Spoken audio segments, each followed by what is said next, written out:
Bismillahirrahmanirrahim. Assalamualaikum warahmatullahi wabarakatuh.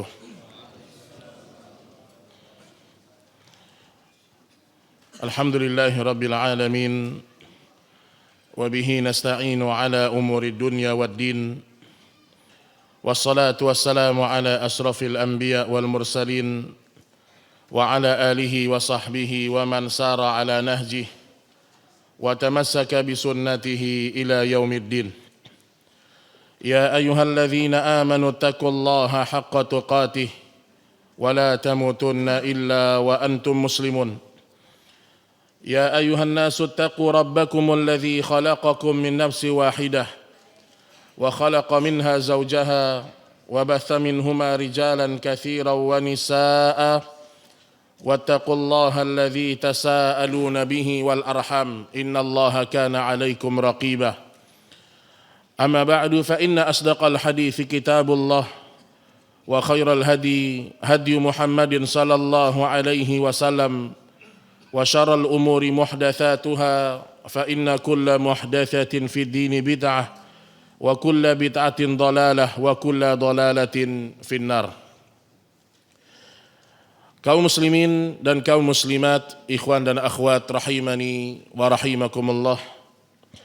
Alhamdulillah, kita bersyukur kepada Allah.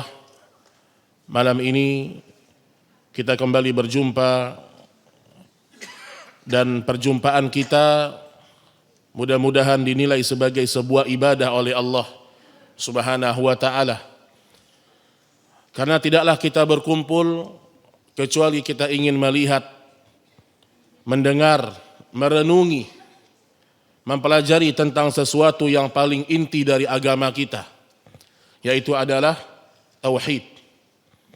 Yang tauhid merupakan hak Allah yang harus dipenuhi setiap hamba.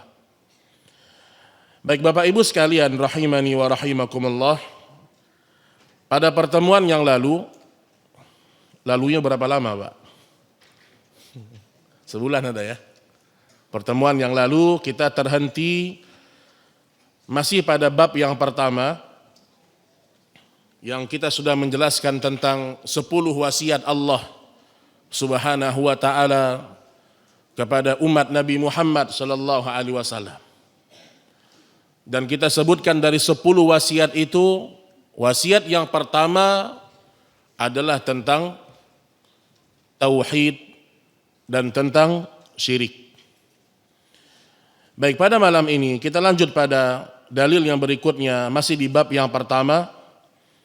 Dalil hadis Rasul sallallahu alaihi wasallam yang diriwayatkan dari sahabat yang mulia Muadz bin Jabal radhiyallahu taala anhu wa ardah.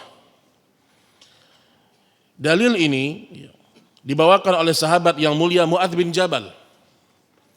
Muadz bin Jabal adalah salah seorang pemuda Ansar dan seorang yang telah direkomendasikan oleh Rasul sallallahu alaihi wasallam sebagai orang yang paling mengerti dengan hukum halal dan haram. Dan itu enggak gampang, Pak. Seorang yang mengerti dengan halal dan haram berarti pada dirinya terkumpul banyak hal. Pada dirinya terkumpul ilmu. Ada ilmu pada dirinya. Pada dirinya terkumpul basirah. Pada dirinya terkumpul sifat wara'. Maka Nabi sallallahu alaihi wasallam menyebutkan Muadz bin Jabal adalah pemuda Ansar yang paling mengerti dengan halal dan haram. Baik, Muadz bin Jabal, beliau punya kunyah bernama Abu Abdurrahman. Abu Abdurrahman. Ada 3 nama yang dicintai Allah Subhanahu wa ta'ala. Kalau dia kunyah adalah Abdullah, atau nama Abdullah dan Abdurrahman. Maka banyak para ulama, banyak para sahabat yang menggunakan kunyah ini. Karena ini sebaik-baiknya nama di sisi Allah Subhanahu wa ta'ala. Muadz bin Jabal adalah salah seorang yang masuk Islam di usia 18 tahun. Sangat muda. Berarti kalau anak sekarang usia berapa tuh Pak? Tingkatan sekolahnya apa tuh? Lulus SMA. Lulus SMA, Mu'adz bin Jabal masuk Islam. Dan dia bermulazamah dengan Rasul sallallahu alaihi wasallam. Dan terkadang Nabi sallallahu alaihi wasallam membonceng Mu'adz bin Jabal. Pernah suatu ketika dalam hadis riwayat Imam Abu Daud disebutkan bahwasanya Nabi sedang membonceng Mu'adz bin Jabal di atas tunggangannya dan Nabi mengatakan, "Ya Mu'adz, wallahi inni la uhibbuk. Wallahi inni la uhibbuk." Masya Allah. Nabi mengatakan, "Ya Mu'adz, wahai Mu'adz, demi Allah aku sangat cinta kepadamu. Wahai Mu'adz, demi Allah aku sangat cinta kepadamu." 2 kali, Pak. Diulang oleh baginda Rasul sallallahu alaihi wasallam dan Nabi sampaikan itu ketika Mu'adz masih pada usia yang sangat muda. Yang muda-muda ada enggak Ustadz antum pernah bilang gitu sama antum? Ada santri yang paling Masya Allah, demi Allah Ustadz sayang sama antum. Ini kalimat kaku, enggak bakal ada orang ngomong gini Pak. Kalau bukan karena kecintaan, benar-benar cinta kepada muridnya, itu enggak mungkin keluar. Maka di sini pendidikan dari Nabi Shallallahu Alaihi Wasallam, kalau ada orang yang bagus agamanya, bagus akhlaknya, bagus ibadahnya, dan kita cinta sama dia, disunahkan kita menyebutkannya. Demi Allah, ana cinta sama antum. Masya Allah. Apalagi yang mengatakan adalah orang yang lebih berilmu daripada kita. Dan sekarang yang mengatakan kepada Mu'adz, sosok yang tidak dibukakan surga kecuali dia yang pertama kali mengetuknya. Kalau seandainya tidak ada keutamaan manaqib fadilah Mu'adz bin Jabal kecuali ini, cukup. Ini cukup. Tapi kita ingin melihat sebelum kita lanjutkan hadis yang dibawakan oleh beliau, saya ingin bacakan sebagian dari biografi beliau, Mu'adz bin Jabal radhiyallahu taala anhu. Disebutkan dari Abu Muslim Al-Khawlani, dia mengatakan, aku masuk ke Masjid Damaskus. Masuk ke Masjid Damaskus. Dan aku lihat ada orang berkumpul di halaqah yang sangat besar. Dan aku lihat dari kejauhan ada seorang pemuda yang bercelak matanya, gigi serinya putih bersih, dan orang-orang bertanya permasalahan agama kepada dia.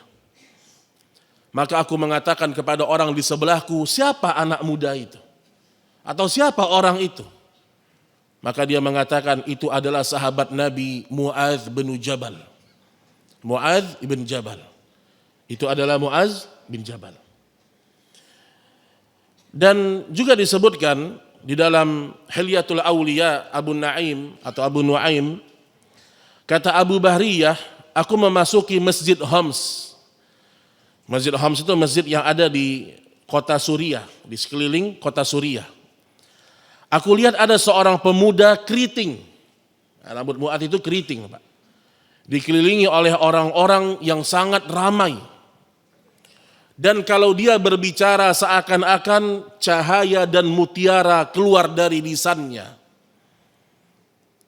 Dan aku bertanya siapa orang itu, maka orang-orang menjawab Mu'adz bin Jabal. Artinya Mu'adz bin Jabal kesehariannya memang beliau sebagai sosok yang mengajarkan ilmu. Makanya Pak, pantas Nabi mengutus Mu'adz bin Jabal ke negeri Yaman. Yang diutus benar-benar orang yang berilmu. Mu'adz yang dikirim kepada ahlul kitab.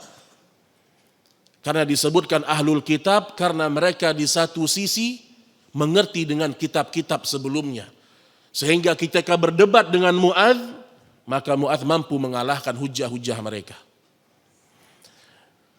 Baik, kita lihat bagaimana fisik Mu'adz bin Jabal disebutkan dalam Sifatus Safwah. Mu'adz adalah seorang yang tinggi, putih. Jadi bukan hitam ya, putih. Rambutnya indah keriting. Matanya besar, alisnya bersambung, dan badannya berisi.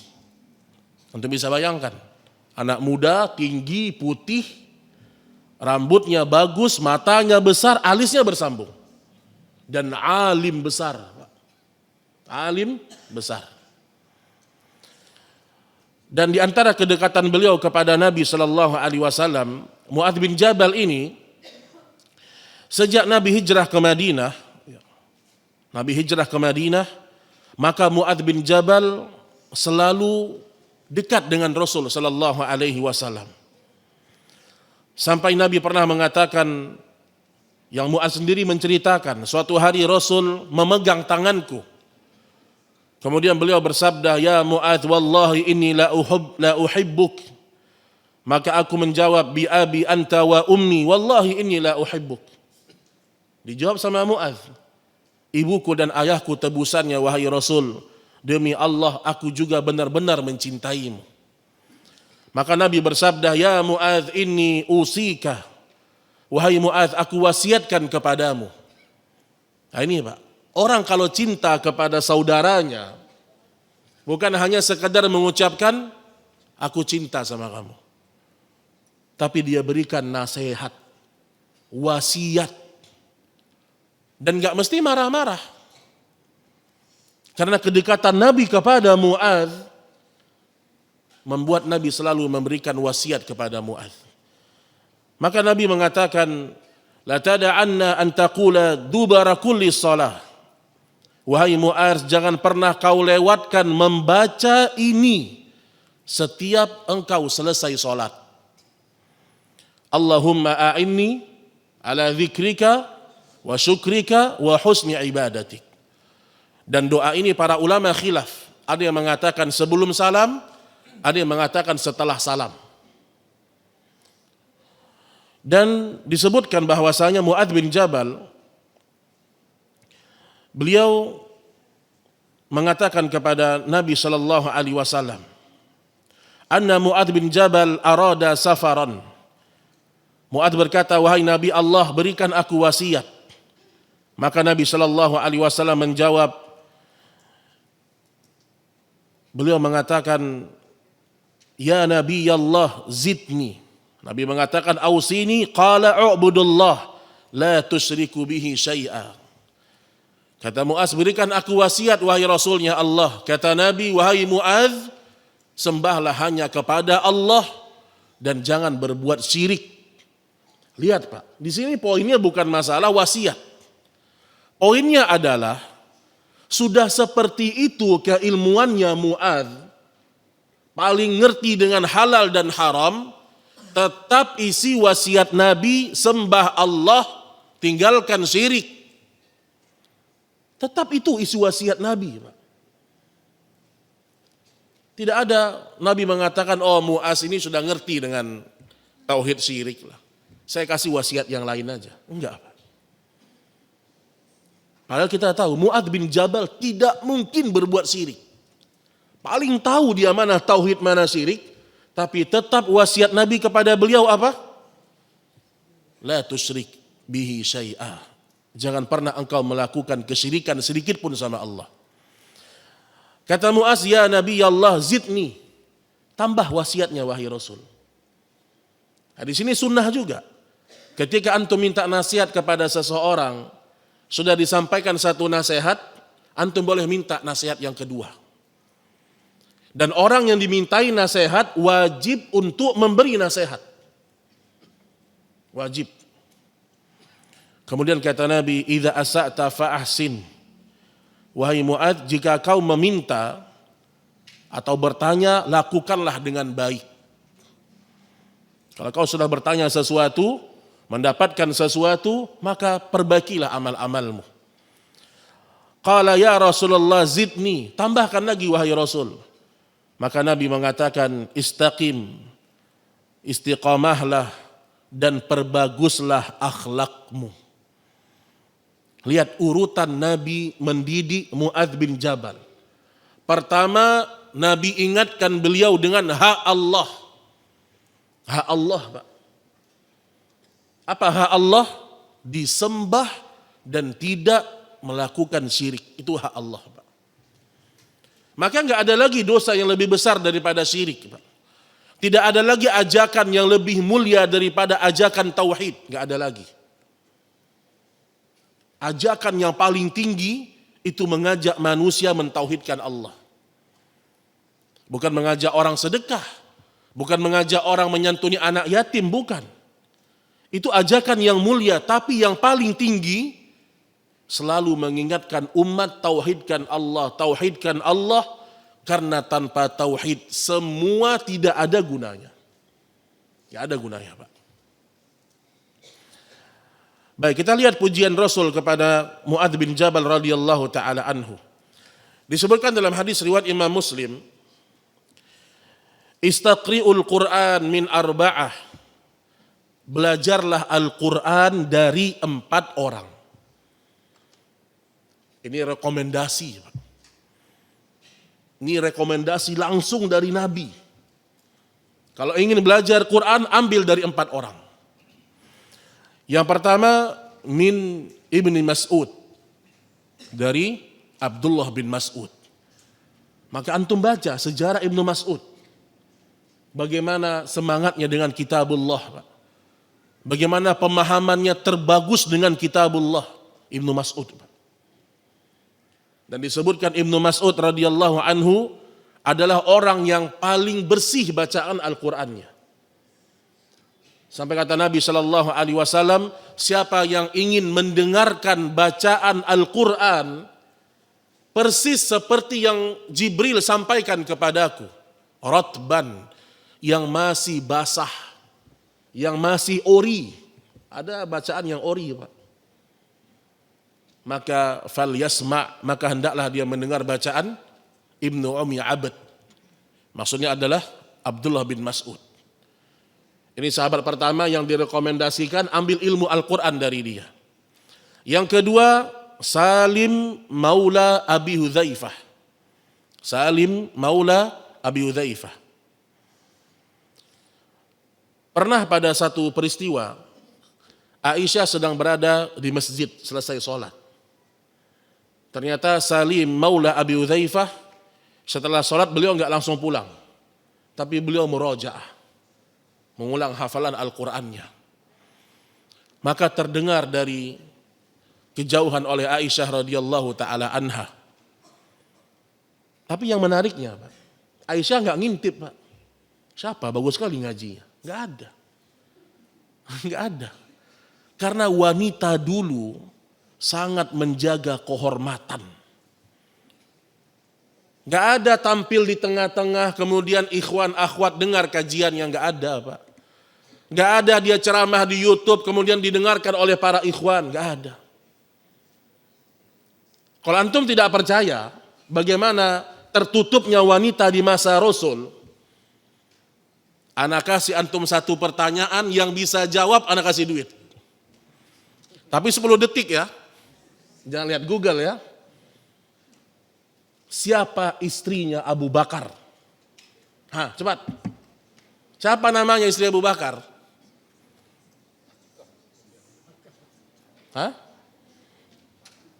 Habis waktunya, daripada duit anak keluar. Apa maksud saya? Istrinya Abu Bakar, kemudian banyak istri-istri para sahabat yang lain, kita nggak tahu namanya, Pak. Padahal mereka orang-orang yang terus tampil, suami-suami mereka. Kita tahu dengan istrinya Ali bin Abi Thalib karena itu anak Nabi. Kita tahu dengan istri Nabi itu karena ibunda kita, Aisyah radhiyallahu taala anha. Tahu kita namanya. Tapi siapa istrinya para sahabat yang lain? Tidak diangkat ke permukaan walaupun ada. Tapi nama mereka tidak seluas, seterkenal nama suami-suami mereka. Menunjukkan wanita dulu benar-benar tertutup, terjaga. Makanya ibunda Aisyah ketika beliau membaca firman Allah, waqarna fi buyutikunna, menetaplah hai para wanita di rumah-rumah kalian. Jangan keluyuran, karena rumah para wanita benteng iman mereka, Pak. Dinding rumah para wanita itu benteng iman mereka. Subhanallah, ketika Aisyah membaca ayat itu, maka baju beliau umat Ummul Mukminin basah dengan air mata. Karena dalamnya perintah Allah itu. Gak kayak wanita sekarang, Pak. Cadar, angkat-angkat apa nih? Besi. Ngapain? Wallah, ini kalau akhwat salafi ini, nggak percuma ngaku-ngaku salaf dia. Ada lagi sebagian wanita suka selfie, suka foto-foto, dan sebagian panitia kajian kayak nggak ngerti sama agama sebagiannya. Ente ngadakan daurah silahkan. Yang hadir mungkin ribuan wanita, kita bersyukur. Tapi nggak perlu disuting mereka, Pak. Disuting tangannya sedang nulis nyatat, disuting mereka sedang jalan. Untuk apa, Pak? Mana ada dakwah salaf tuh gak kayak gitu dakwah salaf. Isi daurah tauhid. Tapi nyuting-nyuting para akhwat. Ini memalukan, wallah memalukan.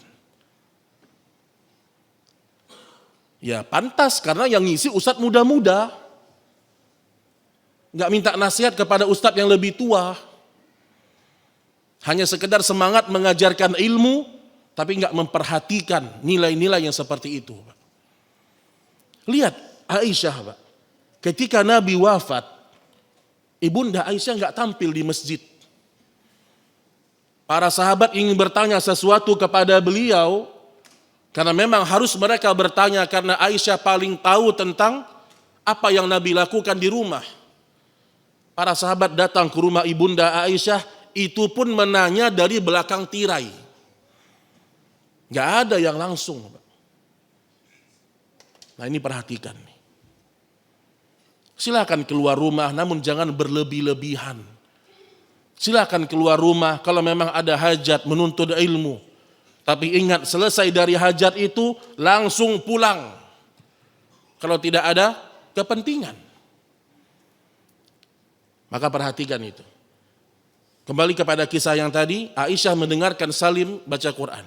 Tapi Aisyah nggak tahu siapa ini. Maka Aisyah pulang radhiyallahu anha, kemudian beliau mengatakan kepada Rasul sallallahu alaihi wasallam, "Ya Rasulullah, ada seorang yang sangat indah bacaan Qur'annya di masjid." Dalam riwayat itu, kalau antum baca dengan tulisan Arab, Nabi itu bergegas, Pak. Ingin tahu siapa yang ngajinya bagus ini. Ternyata di situ adalah Salim. Kemudian Nabi mengatakan kepada Salim radhiyallahu anhu, semoga Allah memperbanyak orang-orang semisalmu dari umatku. Berarti punya bacaan yang bagus. Kemudian yang ketiga, Ubay bin Ka'ab. Ubay bin Ka'ab, sosok yang ditunjuk oleh Umar bin Khattab menjadi imam tarawih. Imam tarawih. Di sini menunjukkan bahwasanya Umar bin Khattab lebih mulia daripada Ubay bin Ka'ab. Tapi dalam beberapa permasalahan ada sahabat yang unggul dari satu sisi dan Umar bin Khattab unggul dari keseluruhan masalah agama. Tapi Umar bin Khattab menunjuk Ubay bin Ka'ab dan Tamim Ad-Dari jadi imam. Dan membaca sekitar 200-an ayat dari Al-Quran. Ubay bin Ka'ab. Dan yang terakhir adalah Mu'adz bin Jabal. 4 sahabat yang Nabi rekomendasikan mengambil Al-Quran dari mereka. Baik, juga diantaranya Nabi mengatakan kepada Mu'adz, "Innahu ya'ti yaumal qiyamah imamul ulama." Sesungguhnya besok pada hari kiamat, Mu'adz akan maju selangkah lebih dulu dari para ulama-ulama umat ini. Maksudnya apa? Mu'adz bin Jabal maju selangkah jauh dari para orang-orang alim setelah beliau. Maka disebutkan Mu'adz bin Jabal ini adalah pimpinannya para ulama. Kenapa, Pak? Dia sampai pada puncak ilmu. Mengerti dengan halal dan haram. Itu puncak ilmu, Pak.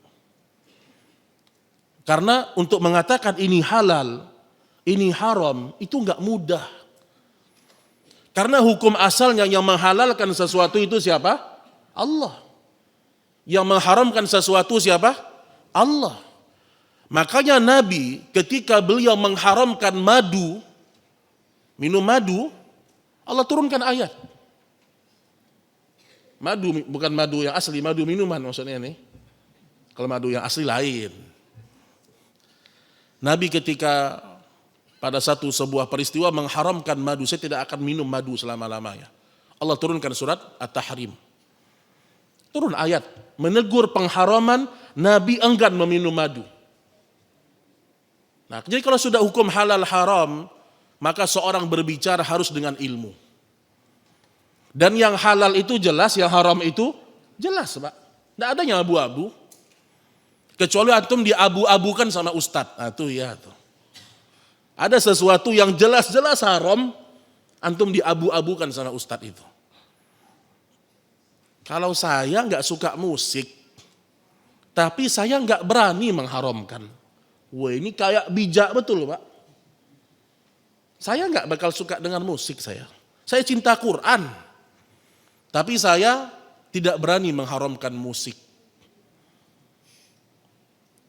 Subhanallah, Pak. Dan ujung-ujungnya orang-orang yang menghalalkan musik, mereka hanya sampai kepada satu titik. Al-Imam Ibnu Hazm Al-Andalus, seorang ulama dari Andalus yang memiliki pendapat yang lemah dalam masalah musik. Jadi artinya orang sampai pada puncak halal haram itu puncak ilmu. Tidak gampang. Tidak gampang. Dan ketika seorang tahu ini halal dan ini haram, datang kewajiban yang berikutnya. Apakah dia meninggalkan yang haram ataukah tidak? Makanya itu menjadi salah satu keutamaan Mu'adz bin Jabal. Baik, kaum muslimin dan muslimat rahimani wa rahimakumullah. Kita lihat beberapa zuhud dan waroknya Mu'adz bin Jabal.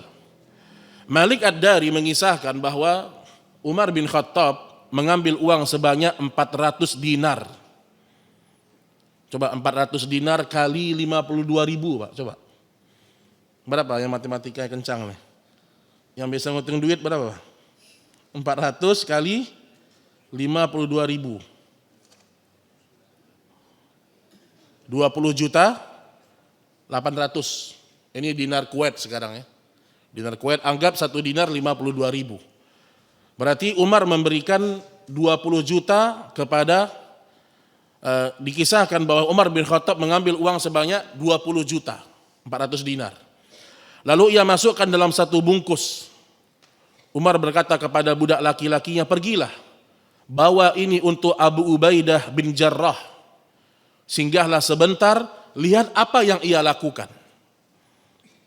Umar bin Khattab sebagai Amirul Mukminin terkadang beliau melakukan hal-hal ingin melihat bagaimana praktek para sahabat. Maka berangkat budak itu, Pak. Sampai di sana dia mengatakan, Amirul Mukminin berpesan kepadamu agar sebagian uang ini engkau ambil untuk kebutuhanmu. Apa kata Abu Ubaidah? Semoga Allah menyambung dan merahmatinya. Kemudian ia memanggil budak perempuannya, kemarilah hai jariyah, budak perempuan. Bawa 7 dari uang ini menuju si fulan. 7 kepada si fulan. 5 bagiannya untuk si fulan. 5 lagi untuk si fulan sampai uang itu habis. Ini kata Abu Ubaidah. Budak laki-laki Umar pun kembali menuju tuannya, ia mengabarkan apa yang ia lihat. Kemudian Umar juga menyiapkan sejumlah uang yang sama untuk Mu'adz bin Jabal. Tadi Abu Ubaidah. Ternyata Abu Ubaidah membagi uang itu. 7 untuk si fulan, 5 si fulan, 5 si fulan. Sekarang pergi kepada Mu'adz, singgahlah sebentar ke tempatnya, apa yang dia lakukan dengan uang ini. Kemudian budak itu berangkat dan dia mengatakan, Amirul Mukminin berpesan kepadaku agar sebagian dari uang ini dipakai untuk memenuhi kebutuhanmu. Mu'adz berkata, semoga Allah merahmatimu dan menyambungnya. Kemarilah jariyah, budak perempuan itu. bawa sejumlah uang ini menuju rumah fulan. Pergilah ke rumah fulan dengan uang sekedar ini. Kemudian istrinya datang, ia berkata, demi Allah, aku juga adalah orang yang membutuhkan. Berilah juga untukku. Saat itu tidak tersisa di kantong kecuali 2 dinar saja. Mu'adz menyerahkan 2 dinar itu untuk istrinya. Kemudian budak itu menuju kembali kepada Umar. Ia kabarkan apa yang ia lihat. Maka Umar berkomentar, mereka itu adalah saudara, sebagian mereka bagian dari yang lainnya. Jadi maksudnya di sini terlihat bagaimana kefaqihannya Mu'adz bin Jabal. Jadi para ulama ketika mencari apa pelajaran dari kisah ini, salah satunya menyebutkan keutamaan Abu Ubaidah. Iya, dia cari orang yang membutuhkan dibagi. Tapi Mu'adz bin Jabal beda yang dia lakukan. Dia ambil sebagian besar dari uang itu, maka diberikan untuk 1 orang. Karena lebih bermanfaat dengan jumlah yang besar. Dan ternyata 2 dinarnya dia berikan kepada istrinya.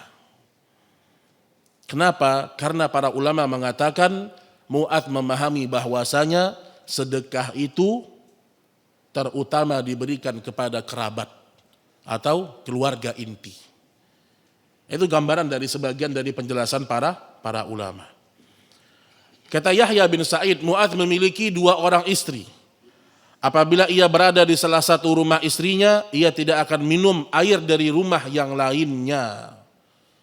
Lihat Pak, dia punya 2 orang istri.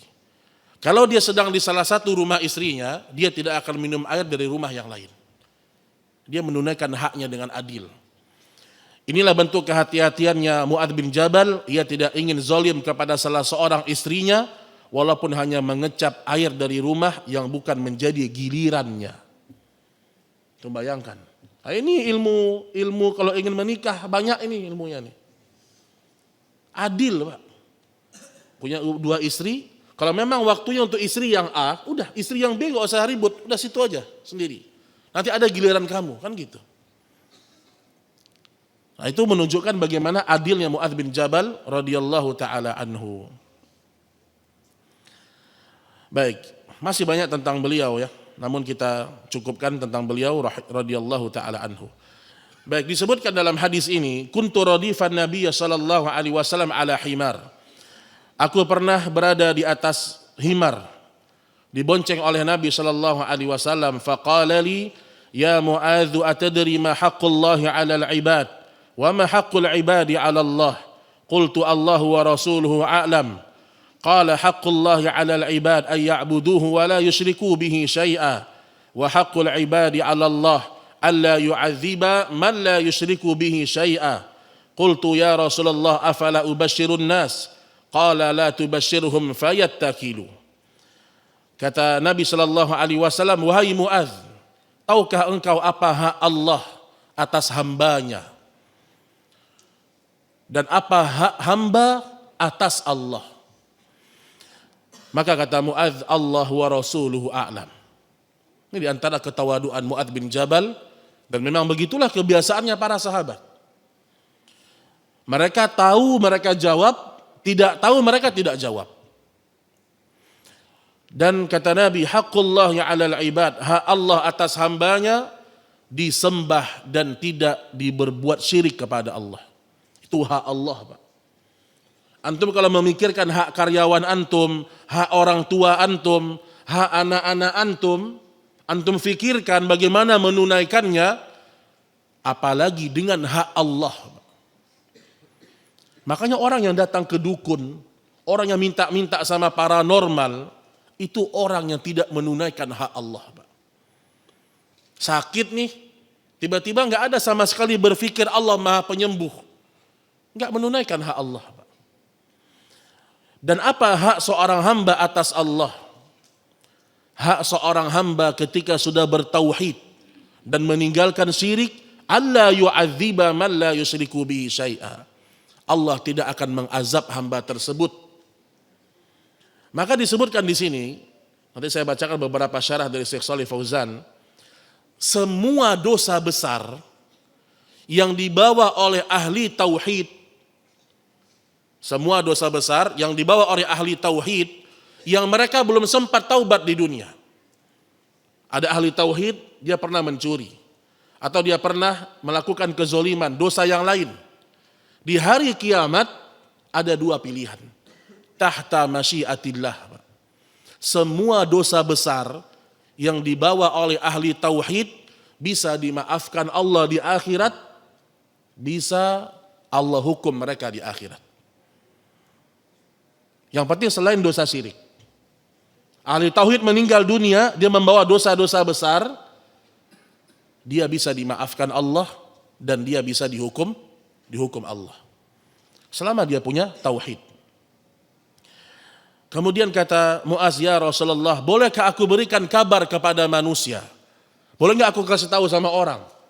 Kalau kamu bertauhid, tidak berbuat syirik, kamu nggak akan diazab oleh Allah. Kata Nabi, jangan beritahukan kepada mereka, nanti mereka akan malas dalam melakukan amal-amal yang lain. Baik, saya bacakan beberapa. Udah azan? Belum ya? Sedikit lagi. Baik, saya bacakan dari syarah Mukhtasar Kitab Tauhid. Ma yustafadu minal hadis. Ada beberapa faedah yang bisa diambil dari hadis ini. Yang pertama, tawadu'un Nabi sallallahu alaihi wasallam haitsu raqibal himara wa awrada fa'alaihi khilaf ma alaihi ahlul kibar. Bagaimana tawaduknya Nabi yang sampai membonceng Muadz bin Jabal. Artinya Nabi yang mensupiri Muadz bin Jabal. Dan ini tidak mungkin terjadi kecuali kepada orang-orang yang punya sifat tawaduk. Khilaf ma alaihi ahlul kibar. Sebaliknya berbeda dengan orang-orang yang sombong. Maunya dia hanya disupirin terus. Ini tawaduknya. Bahkan pernah disebutkan Pak dalam riwayat yang sahih, Muadz bin Jabal naik di atas tunggangan, Nabi yang menariknya dari depan. Nabi yang menariknya Pak. Makanya ustadz-ustadz gak perlu tersinggung kalau gak disupirin. Gak apa-apa. Biasa aja itu Pak. Ini sebagian orang kalau kurang penghormatan sebagian manusia kepada dia, jengkel dia. Antum ini gak menghormati keturunan Nabi antum ini. Antum gak menghormati saya antum ini. Masya Allah Pak. Nabi membonceng Pak. Nabi turun jalan kaki, ditarik oleh Nabi. Muadz bin Jabal yang ada di atas tunggangan. Inilah ketawaduan Rasul sallallahu alaihi wasallam dan kita harus belajar untuk mencontoh hal tersebut. Wallahu a'lam bissawab. Kita lanjutkan setelah salat Isya insyaallah taala. Wa sallallahu ala nabiyyina Muhammad walhamdulillahi rabbil alamin. Bismillahirrahmanirrahim. Assalamualaikum warahmatullahi wabarakatuh. Alhamdulillah wassalatu wassalamu ala Rasulillah wa ala alihi wa sahbihi wa mawalah wa la haula wa la quwwata illa billah. Kaum muslimin dan muslimat rahimani wa rahimakumullah. Masuk kita kepada bahasan ma yustafadu minal hadis. Beberapa faedah yang bisa kita ambil dari hadis Muadz bin Jabal radhiyallahu taala anhu. Ada 11 poin yang disebutkan Syekh Shalih Fauzan dengan poin-poin yang sangat ringkas. Dan ini diantara kebiasaan Syekh Shalih Fauzan hafizahullah ta'ala. Beliau ketika mensyarah kitab-kitab para ulama datang dengan syarah yang paling ringkas dan padat. Ini sangat cocok bagi antum yang mempelajari bahasa Arab dan ingin mendalami ringkasan-ringkasan tauhid fikih. Bagus yang Syekh Shalih Fauzan hafizahullah ta'ala tulis. Singkat-singkat Pak. Tidak bertele-tele. Tidak bertele-tele. Dan begitulah seharusnya seorang ketika menjelaskan dinullah. Maka dulu ada ucapan dari sebagian para salaf. Dulu ucapannya para salaf pendek, singkat, namun dalam. Datang orang-orang setelah mereka berbicara panjang, namun tidak ada makna dari isi yang ada dalam kandungannya. Baik, tadi yang pertama adalah ketawaduan Nabi Shallallahu Alaihi Wasallam dengan membonceng Muadz bin Jabal radhiyallahu taala anhu. Kemudian yang kedua, jawazul irdafi ala dabbah idza kanat tutiku dzalik.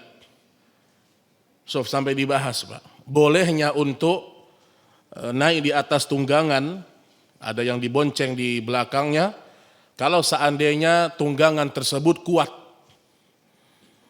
Jadi kalau antum punya kuda, antum bonceng anak antum di belakang, kalau kuda itu kuat nggak ada masalah. Ini sampai seperti itu para ulama menjelaskannya sama kita. Jadi kalau kias di masa sekarang sama. Ketika seorang punya motor, punya mobil, selama kendaraan itu kuat dan mampu, maka dibolehkan seorang naik beberapa orang di dalamnya. Kemudian yang ketiga, at-ta'limu bi tariqati su'ali wal jawab. Di sini ada sebuah pelajaran bahwasanya terkadang dalam belajar mengajar, dalam proses menuntut ilmu, dalam proses mengajarkan ilmu, di situ ada su'al wal jawab. Tanya, jawab. Ini metode Nabi dalam mengajar.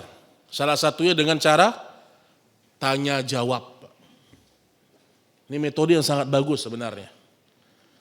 Makanya bagus kalau misalnya antum punya ringkasan-ringkasan isinya tanya jawab. Karena mungkin kalau orang langsung menghafal satu paragraf berat. Tapi kalau dia ingat pertanyaannya akan mudah dia untuk menjawab. Itu salah satu cara dalam belajar. Jadi kumpulkan 10 pertanyaan maka jawab dan hafalkan kalau bisa. Maka sesekali seorang ketika dia ngajar dia ada tanya jawab, Pak. Ada tanya jawab. Dan Nabi sering lakukan ini. Ada sebuah kitab judulnya Muallimi Nabi Sallallahu Alaihi Wasallam. Guruku Muhammad Sallallahu Alaihi Wasallam. Itu buku sudah diterjemahkan. Ini bagus sekali diajarkan kepada guru-guru sekolah. Karena di situ detail, Pak, menjelaskan bagaimana cara Nabi mengajar orang. Bagaimana cara Nabi mengajarkan orang. Terkadang Nabi mengajarkan dengan cara menepuk pundak sahabat. Menepuk pundaknya sahabat. Seperti dalam hadis, kun fid dunya ka'annaka gharib aw 'abiris sabil. Jadilah engkau di dunia seperti orang yang sedang dalam perjalanan atau pengembara. Kadang seorang perlu diketuk dan dinasihati. Terkadang Nabi dalam mengajar, beliau mendekat kepada seseorang, kemudian meletakkan tangannya di dada orang tersebut dan didoakan. Dan terkadang Nabi Shallallahu Alaihi Wasallam mengajarkan ilmu dengan cara memberikan gambaran dengan menggaris. Seperti Nabi ketika menjelaskan tentang jalan-jalan yang dibuat oleh syaitan. Khattalana Rasulullah Shallallahu Alaihi Wasallam khattan. Nabi pernah menggambar di tanah sebuah garis untuk menanamkan pemahaman yang lebih dalam.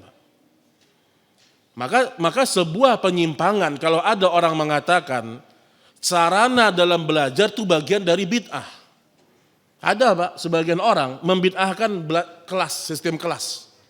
Itu ada sampai sekarang. Jadi bagi mereka kalau belajar di kelas dengan kurikulum, ada kursinya, ada ini, itu bid'ah. Gak ada di masa Nabi.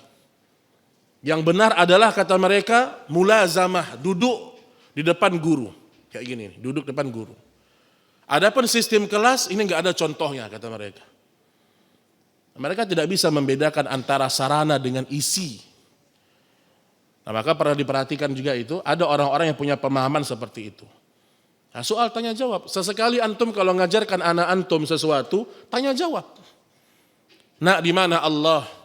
Sebutkan 3 tauhid, tanya jawab. Metode mengajar. Kemudian yang keempat, anna man su'ila amma la ya'lam yanbaghi lahu an yaqul Allahu a'lam. Kalau seorang ditanya tentang sebuah pertanyaan yang dia tidak tahu jawabannya, yanbaghi an yaqula Allahu a'lam. Selayaknya dia untuk mengucapkan Allahu a'lam. Enggak tahu jawabannya, ragu sedikit, Allahu a'lam. Jangan kayak-kayaknya, Pak. Oh, kayaknya jangan. Jangan, itu akan memunculkan keraguan-raguan. Makanya para dai, kalau dia tahu jawab, yakinkan orang.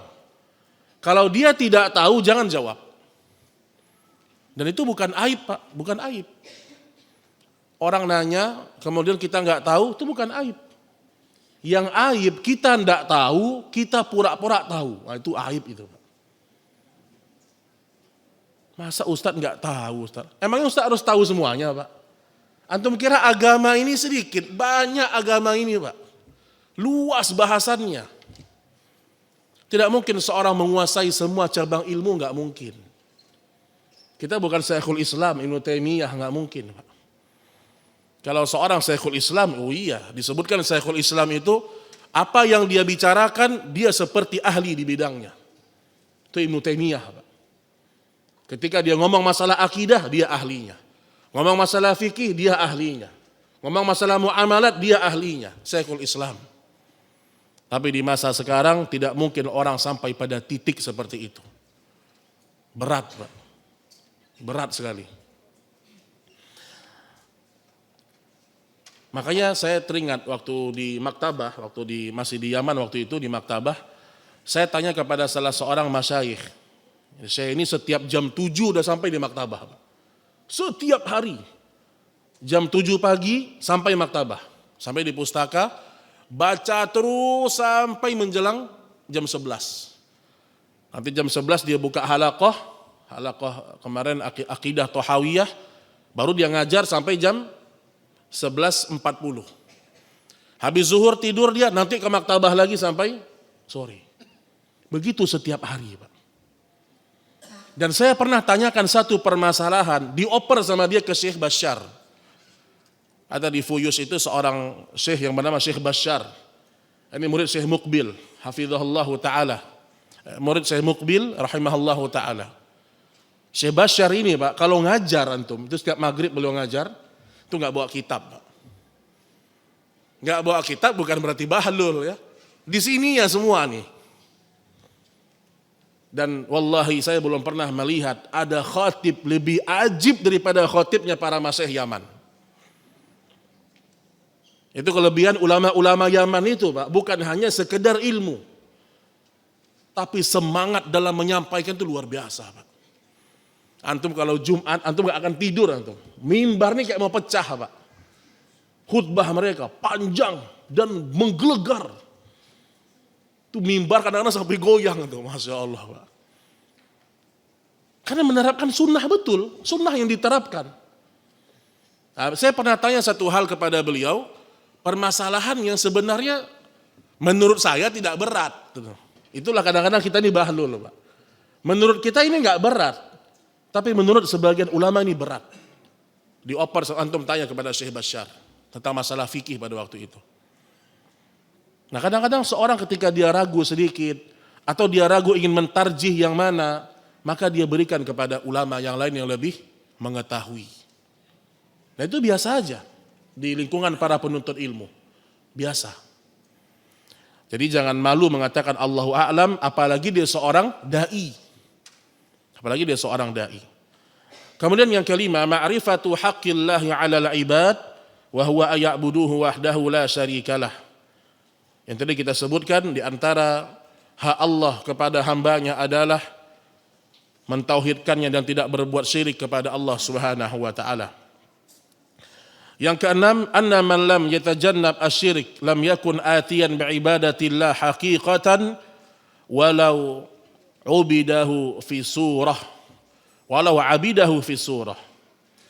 Kata para ulama, sesungguhnya barang siapa yang tidak menjauhi kesyirikan secara hakikatnya, maka sesungguhnya dia tetap tidak bisa meninggalkan kesyirikan itu. Kesyirikan harus ditinggalkan secara hakikat, benar-benar ditinggalkan. Benar-benar ditinggalkan. Bukan setengah, bukan sebagiannya, bukan. Benar-benar kita disuruh untuk menjauhi kesyirikan. Kemudian yang ketujuh, faslu tauhidi wa faslu man tamassaka bihi. Penjelasan tentang fadilah tauhid dan fadilah berpegang teguh kepadanya. Dan yang kedelapan, atau masuk pada juga poin yang ke-9 ya. Istihbab basyaratil muslim bima yasurruhu.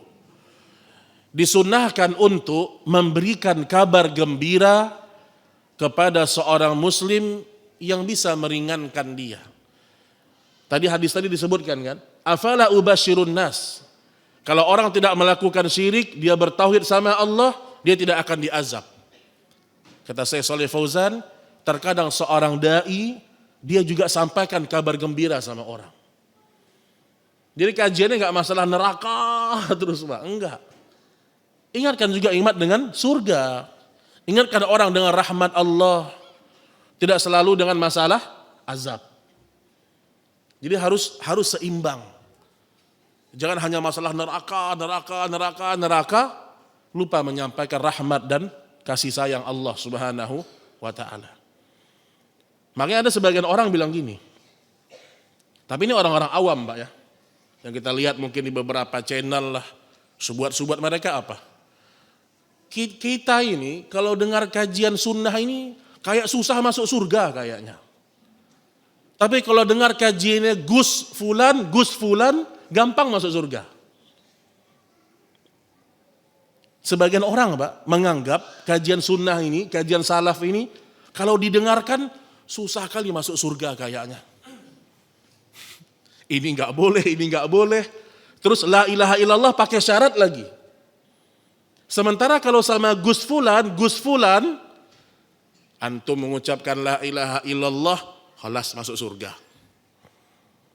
Sampai ada orang bilang begitu, Pak. Ya, satu sisi memang dia tidak ngerti sama agama. Tapi di sisi lain berarti itu yang orang awam merasakan. Boleh jadi karena terlalu banyak juga bahasan masalah neraka. Maka harus seimbang, Pak. Harus seimbang. Makanya Nabi disebutkan mubasyiran wa nadhira. Nabi diutus oleh Allah sebagai pemberi kabar gembira dan pemberi peringatan. Tapi jangan juga kasih kabar gembira terus. Orang akan terlena, Pak. Ustadz, saya belum pakai jilbab, Ustadz. Oh enggak apa-apa, Pak. Tenang, Pak. Antum kan sedekah rajin kan? Udahlah. Mudah-mudahan sedekah itu mengampuni dosa. Kita cuma berbeda dalam masalah memilih dosa aja. Masya Allah. Ibu nggak memilih dosa tidak pakai jilbab. Saya pilih dosa yang pakai jilbab. Kan ada orang kayak gitu, Pak. Jangan saling menghina, jangan saling menjatuhkan. Kita hanya berbeda dalam memilih dosa. Ada yang memilih dosa untuk tidak berjilbab, ada yang memilih dosa untuk bergibah, kan gitu. Ini juga kalimat-kalimat yang berbahaya. Kita cuma beda dosa aja sebenarnya. Nah, ini nggak boleh juga. Makanya kabar gembira juga tidak boleh berlebih-lebihan. Maka salah satu ciri-ciri hadis dhaif, kabarnya itu berlebih-lebihan, Pak. Salah satunya hadis yang didhaifkan oleh sebagian, termasuk sebagian masyayikh Yaman mendhaifkan hadis salat syuruk. Walau sebagian mengatakan hasan li ghairi. Salat syuruk itu didhaifkan oleh sebagian para ulama, bahkan banyak yang mendhaifkan. Ya, banyak yang mendhaifkan. Yang didhaifkan apa? Fadilahnya tadi, Pak. Antum salat subuh berjamaah di masjid, kemudian berzikir sampai syuruk. Apa pahalanya? Haji. Enak betul Pak haji pahalanya. Sempurna lagi. Ini kalau kita bicara ya, ada ulama yang mendhaifkan. Dan tidak sedikit, banyak yang mendhaifkan.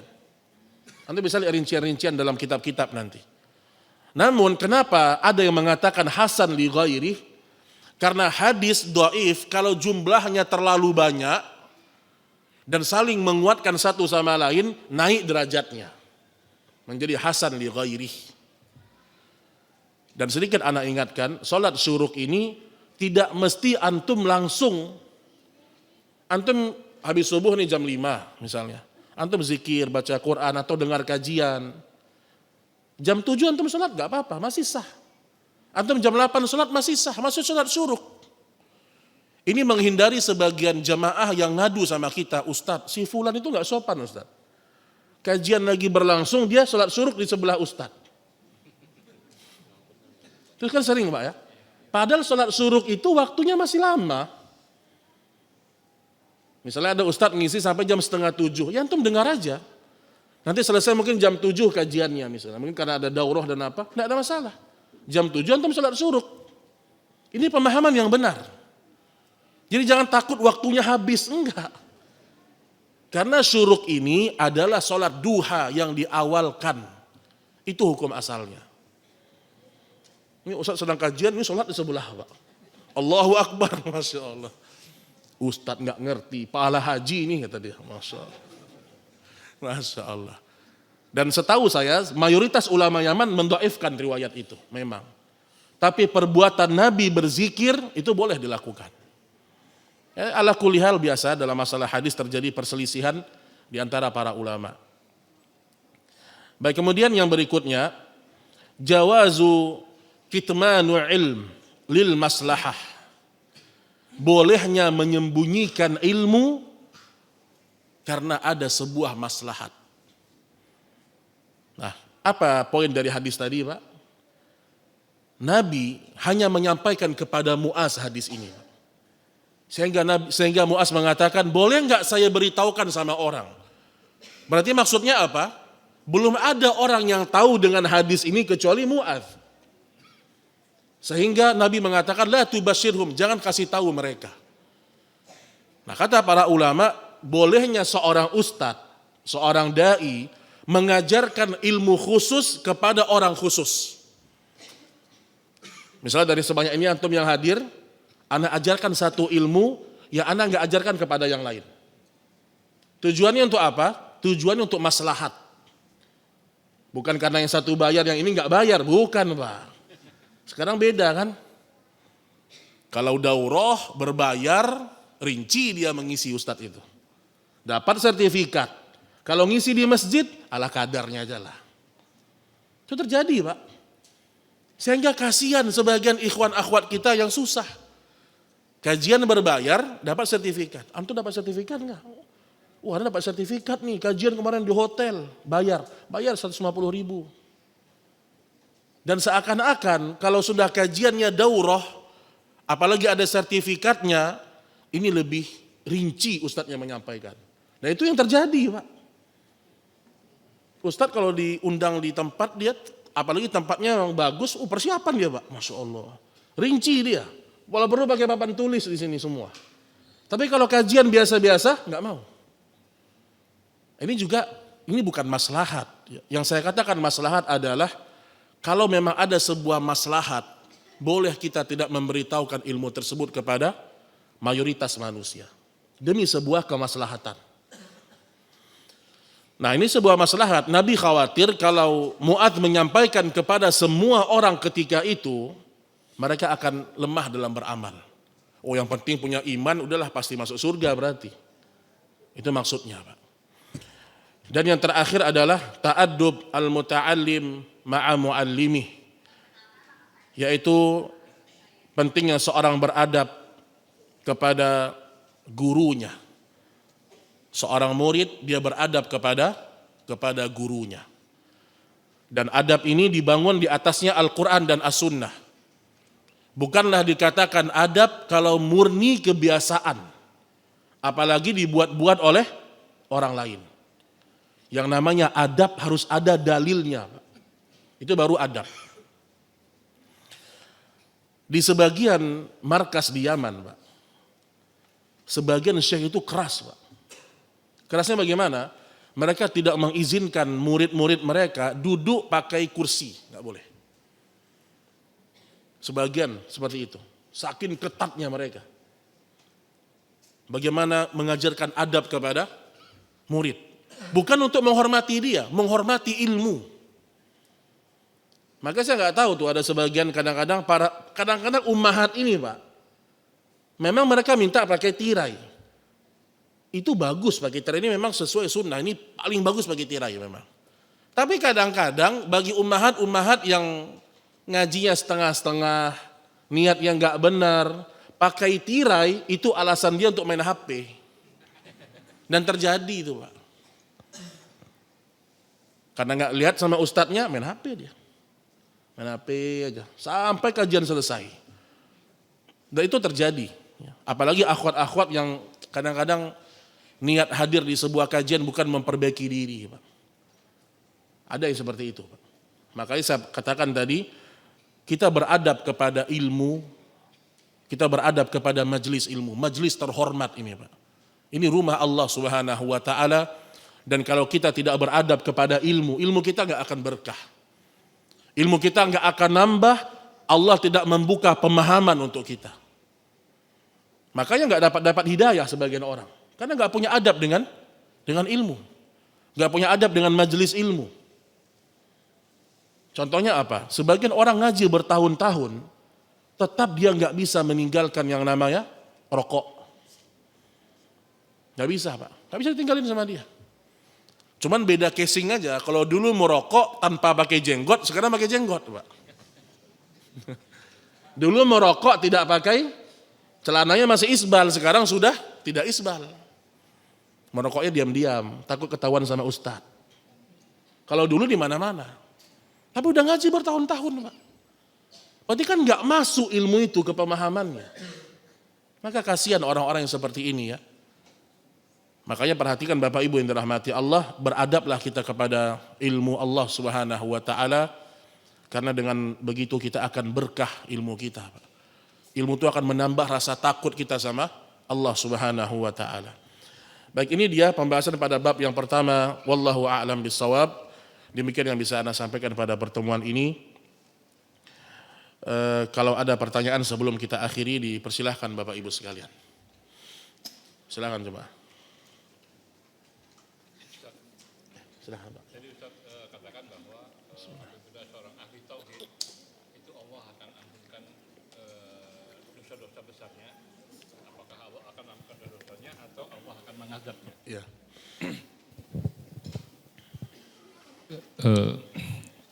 Jadi gini Ustaz, tadi Ustaz menerangkan bahwa apabila ada ahli tauhid, maka Allah akan mengampunkan dosa-dosanya atau akan mengazabnya. Ya. Nah, ketika kita mendengar yang sedang viral, tidak saya sebutkan, dia menerangkan bahwa dia salah, Ustaz. Dia salah. Secara apa disalahkan, bukan apa disalahkan oleh ustaz lain dengan dalil, Ustaz ya. Apa dia mengatakan dia salah, salaf? Enggak, salah dia salah. Salah dalam menentukan suatu hukum, Ustaz. Ya. Sementara kita mengetahui bahwa orang tersebut itu adalah menurut pengamatan kita ada ahli tauhid, Ustaz. Nah, bagaimana sikap kita, Ustaz? Sebagai mungkin pendengar atau mungkin sebagai murid atau sebagai orang awam, Ustaz. Jazakallahu khair, Ustaz. Jadi ada ustadz, dia salah. Ya. Dalam menyampaikan suatu ilmu gitu. Iya. Kemudian? Nah, sikap kita bagaimana? Kita mengetahui bahwa ustadz tersebut ahli tauhid. Pengamat kita ahli tauhid gitu. Jadi bagaimana sikap kita, Ustaz? Baik, ya barakallahu fiik. Baik, pertama sekali, kesalahan yang terjadi pada seorang dai, seorang guru, pertama kita tidak berharap melihat aib guru kita. Itu pertama, Pak. Itu doa kita ketika menuntut ilmu, jangan pernah ada keinginan Allah memperlihatkan aib guru kita di hadapan kita. Dulu para salaf ketika belajar, Pak, mereka doa sama Allah sebelum berangkat ke majelis. Allahumma astur aurati muallimi, doa mereka. Ya Allah, tutuplah aib guruku di hadapanku. Jadi hukum asalnya seorang penuntut ilmu, dia tidak ingin mencari tahu aib gurunya. Kecuali Allah yang menunjukkan, itu beda cerita. Nah, kemudian yang kedua, kalau ada seorang ustadz, dia salah dalam menyampaikan sesuatu, pertama kesalahannya apa? Karena ada salah besar dan salah ringan. Kalau kesalahan dia kesalahan yang fatal dan terjadi berulang-ulang, maka perlu kita ingatkan, Pak. Ingatkan aja, biasa. Biasa, Pak. Antum, saya lagi ngisi kajian nih, ada mungkin salah baca ayat atau salah baca riwayat. Antum bisa sampaikan selepas kajian. Itu biasa bagi seorang yang penuntut ilmu, bagi seorang guru itu biasa. Bahkan kita mengucapkan jazakallah khair kepada murid kita. Dan terasa, Pak, mana murid yang mencari-cari kesalahan gurunya, mana murid yang murni mengingatkan gurunya, itu kerasa. Saya menyaksikan beberapa kali di majelis di Darul Hadis Fuyus, ada si Abdullah Al-Mar'i hafizahullah taala. Ini murid dari kakaknya si Abdurrahman, muridnya Syekh Mukbil juga. Beliau menyampaikan kalimat-kalimat nasihat untuk para thalibul ilmi. Beberapa kali terjadi sebuah perbincangan antara dia dengan orang di sebelah sini. Syekh ini. Beliau riwayatnya ternyata salah. Dikoreksi sama Syekh. Biasa aja. Nah, harusnya ustadznya juga biasa aja. Enggak juga baper, Pak. Antum anak kemarin sore antum ingatkan anak. Enggak. Biasa aja, Pak. Maka saya katakan seorang dai dia senang kalau ada yang mengingatkan kesalahan dia. Itu yang pertama. Ya. Kemudian yang kedua, ya, dan ketika kita mengingatkan kesalahan ustadz kita tentu ada cara. Antum sampaikan dengan hikmah, dengan cara yang baik, sampaikan aja. Itu biasa. Dan itu biasa. Kenapa, Pak? Dalam saya dan antum semua ini kita sama-sama belajar. Kita mengulang kitab tauhid, kita belajar, kita ulang kembali ayat-ayatnya. Ada sedikit ilmu yang ana punya lebih daripada antum sedikit aja. Ana sampaikan, kan itu sebenarnya. Maka tidak ada di diri kita tuh rasa-rasa kayak ingin meninggikan, menunjukkan, enggak. Makanya kalau ada kesalahan pada seorang ustadz, antum ingatkan, enggak ada masalah. Kenapa? Enggak enak ngingetin ustadz gitu, Pak? Bukan, pertama gitu, Ustaz. Mungkin dari sisi ilmunya Ustaz lebih tinggi kan gitu. Yang saya sampaikan kan kadang-kadang kan di antara kita ini, wah Ustaz begini kita ngomongin gitu Ustaz. Gitu. Oh, di belakang. Iya, baik. Sikap kita bagaimana Ustaz gitu supaya kita tidak jatuh juga dalam dosa gitu. Ya, berarti itu gibah, beda lagi tuh kalau itu, ya. Kalau gibah yang antum lakukan dosa antum. Antum gibahi guru antum lebih besar lagi dosanya. Tapi kalau yang dimaksud adalah ustadz ini salah dalam menyampaikan hukum dan dibedakan ya, salah dengan dia mungkin mengambil pandangan yang berbeda. Itu beda hal. Karena belum tentu seorang ustadz sama pendapatnya dengan antum, belum tentu. Apalagi masalah-masalah yang para ulama berlapang dada dalam masalah itu. Jadi bukan salah ustadznya. Nah, tapi kalau benar-benar ada hal yang salah, antum ingatkan langsung aja temui ustadznya. Langsung. Tapi kalau sudah di belakang, biasanya banyak godaan-godaan syaitan nanti. Kemana-mana nanti bahasannya. Makanya langsung temui ustadznya, minta penjelasan. Makanya antum ketika meluruskan seorang ustadz, antum ingat dulu, benar-benar salah nggak ustadznya nih? Itu penting itu. Dan saya beberapa kali diingatkan, biasa aja. Waktu di Al-Azhar saya pernah ngisi masalah sirah Nabi waktu itu. Saya salah menyebutkan seorang pembunuhnya Umar. Kadang-kadang di mulut kita lain, di pikiran lain, Pak, kan gitu. Apalagi kita ngomong kadang-kadang cepat. Di mulut ingin menyampaikan A, di kepala B. Tapi alhamdulillah ada yang ingatkan, Ustadz tadi kayaknya antum salah nyebutin. Oh ya jazakallah khair. Biasa aja, Pak. Selama dia menyampaikan dengan cara yang hikmah. Jadi gitu, Pak, ya. Tapi kalau sudah di belakang ustadznya, ini sudah jatuh kepada dosa gibah berarti. Berarti pengecut muridnya berarti itu. Murid itu jangan pengecut, ngomong depannya ustadz itu langsung. Datangin aja, biasa itu. Dan seorang dai sunnah insya Allah dia akan bersyukur sama antum kalau memang dia salah.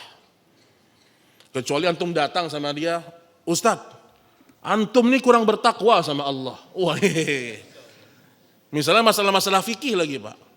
Antum bilang boleh wanita safar tanpa mahram. Antum gak baca nih. Nah, itu beda itu, Pak. Antum ini kurang bertakwa sama Allah. Ini kan kacau nih, ini rusak ini, Pak. Orang benar-benar salah aja gak begitu kita ingatkan, Pak. Jadi semua ada adab ya. Ada adab dan tata cara. Ya wallahu a'lam bissawab. Masih ada Bapak Ibu?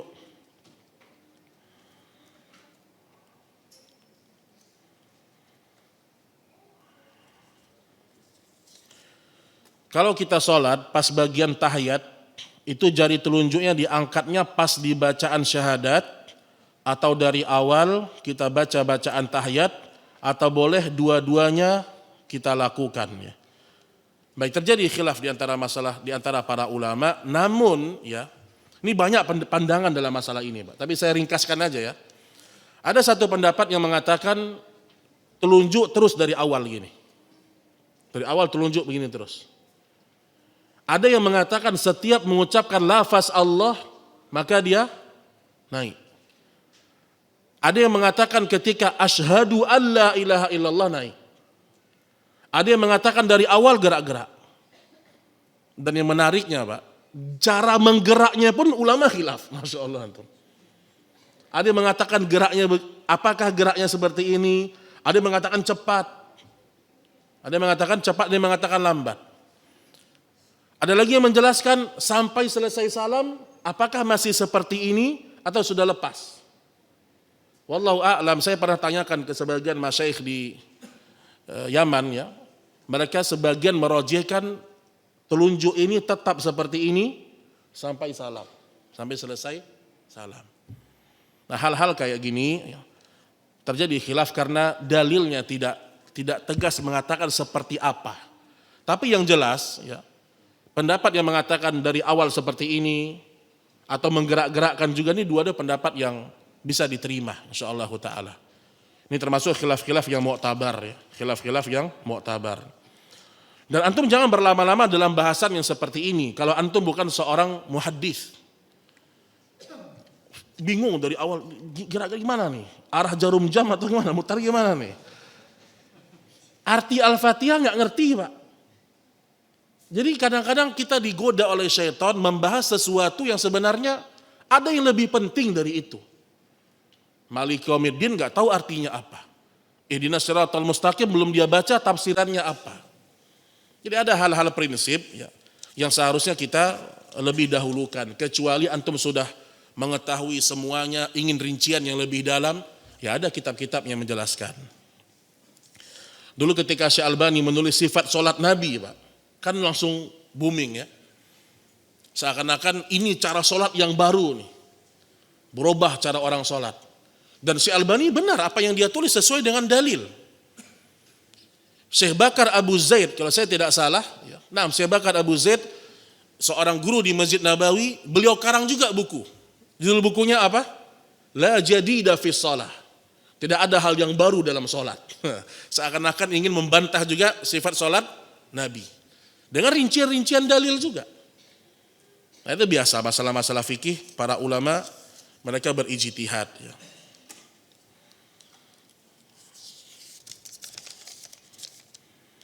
Ustadz izin bertanya, apakah boleh bagi seorang ikhwan penuntut ilmu atau santri memakai rompi sholat saat menghafal Al-Quran dan saat sholat? Satu lagi Ustadz, buku motivasi apa yang bagus untuk seorang penuntut ilmu yang menghafal Al-Quran supaya makin bersemangat dalam menghafalkan Al-Quran? Pertama, ya, memakai rompi tak ada masalah. Kenapa? Ada yang mempermasalahkan? Ada yang mempermasalahkan. Antum pakai celana gimana? Celana ini ya. Nah, antum dipermasalahkan itu. Dan memang itu ada bahasan-bahasan bantol itu ada memang. Kadang-kadang memang adat istiadat sebuah tempat berbeda. Saya ketika di Yaman, Pak, antum pakai celana kayak gini diteriakin sama Syekh antum. Kita kemana-mana pakai kain sarung, Pak, kain sarung. Karena yang pakai celana kayak gini ini orang-orang awam semua nih di Yaman. Di Yaman itu orang yang pakai Pepsodent, ini orang awam, nggak ngerti agama. Yang pakai siwak, penuntut ilmu, memang begitu Pak. Jadi kalau pakai Pepsodent, kita pakai Pepsodent Pak, di situ kan. Sama mereka, antum ini penuntut ilmu kok pakai Pepsodent, pakai odol. Di Yaman mereka pakai siwak Pak. Termasuk cara berpakaian. Ulama-ulamanya pakai jubah, nggak ada yang pakai celana, ini nggak ada. Apalagi ketat, celana nggak ada Pak. Karena mereka memandang bahwasanya laki-laki punya aurat juga. Maka celana kita laki-laki juga jangan terlalu ketat. Karena aurat laki-laki itu ada, jangan terlalu ketat. Antum pakai celana ya jangan terlalu ketat, jangan juga terlalu berlebih-lebihan. Artinya isbal gitu. Jadi kalau sekedar rompi kemudian panjang ya itu tidak ada masalah insyaallah taala. Cuman yang jadi masalah ya mengeluarkan seorang dari sunnah hanya karena dia pakai celana. Ini kan tidak masuk ini Pak. Sebagian ustaz-ustaz kita dia pakai celana, walaupun tidak ketat. Tapi sama sebagian ustaz yang lain, yang mungkin dia terbiasa pakai kain sarung, Nah, ini ustadz ini nggak pantas diambil ilmunya. Kenapa? Dia seorang bantolun. Tahu bantolun? Pemakai celana. Nah, itu aib di sebagian tempat, terutama di Yaman. Itu aib memang, Pak. Aib, Pak. Aib besar. Aib itu. Antum naik motor, di belakang istri antum naik motor, itu aib juga. Perempuan nggak boleh naik motor di situ. Terutama di kampung-kampung sunnahnya. Nah, jadi maksud saya, tidak mengapa seorang pakai rompi, nggak apa-apa. Apalagi itu untuk sholat, untuk menghafal Quran, ya. Tapi yang kadang-kadang jadi masalah gini, ya.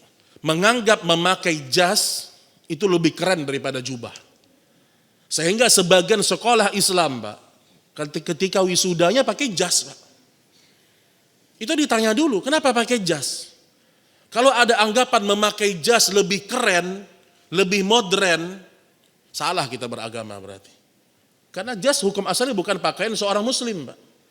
Dia berasal dari negeri-negeri luar. Maka kadang-kadang sebagian sekolah dia pakai jas, tanya dulu alasannya apa. Kalau untuk keren-kerenan, ini nggak benar.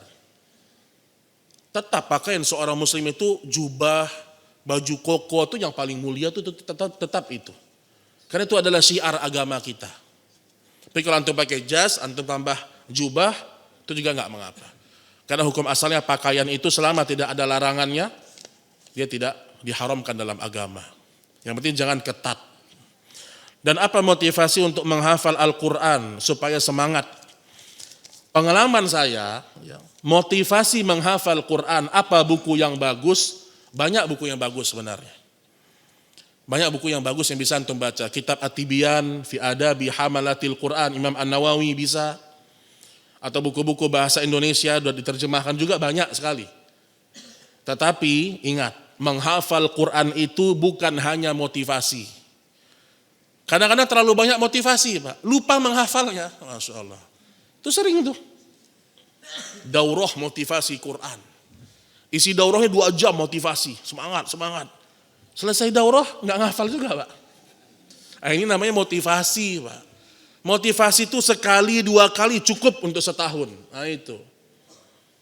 Kenapa saya katakan ini? Saya termasuk dulu orang ketika menghafal Quran terlalu sering minta motivasi sama guru. Sampai saya dimarahkan. Antum nih setiap bulan nelpon saya. Ada nggak diamalkan yang saya suruh? Saya punya guru, ya beliau dari Madinah. Dari kecil saya sama beliau. Ustadz Murtado Habibi, itu guru dari kecil saya sama beliau. Ustadz Murtado Habibi yang di Pekanbaru. Dulu ketika saya mondok, Pak, setiap bulan saya nelpon, Ustadz butuh motivasi. Awalnya dikasih semangat, motivasi. 2 kali, 3 kali, yang keempat kali ditembak langsung. Antum motivasi terus, kapan antum mengamalkannya? Udah tahun depan jangan telepon saya kecuali antum mungkin. Tertantang kita, Pak. Jangan jumpa sama saya sampai antum lancar 30 juz. Nah, itu baru motivasi yang benar-benar dahsyat itu, Pak. Jadi motivasi penting, bacalah buku, baca hadis. Tapi jangan hanya motivasi saja. Jangan lupa untuk mengerjakannya. Buat target hafalan. Dan adik-adik ini, antum ini ketika menghafal Quran, antum harus punya sosok yang antum melihat, Masya Allah dari guru antum. Itu penting. Maka pengaruh guru itu pengaruh, Pak. Kalau kita punya guru Quran yang Masya Allah itu pengaruh sama diri kita.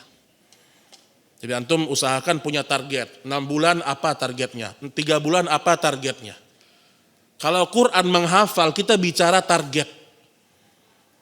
Dan orang dikatakan hafalannya lancar atau tidak, diuji, dites. Nanti udah 1 tahun, 2 tahun, nggak lancar-lancar juga hafalan. Dan banyak terkadang sebagian ustadz-ustadz Al-Quran, tadinya punya hafalan 30 juz, hilang hafalannya, Pak. Kenapa? Karena sibuk ngajar. Ngajar sebagai alasan hilangnya hafalan Al-Quran. Jadi cari aja buku-buku tentang motivasi Al-Quran itu bagus, tapi jangan lupa untuk berdoa sama Allah juga diberikan semangat dalam menghafal Quran. Baik, sudah cukup insyaallah taala pada pertemuan ini, semoga bermanfaat. Wassallallahu ala nabiyyina Muhammad, subhanakallahumma wa bihamdik, asyhadu an la ilaha illa anta astaghfiruka wa atubu ilaik. Assalamualaikum warahmatullahi wabarakatuh.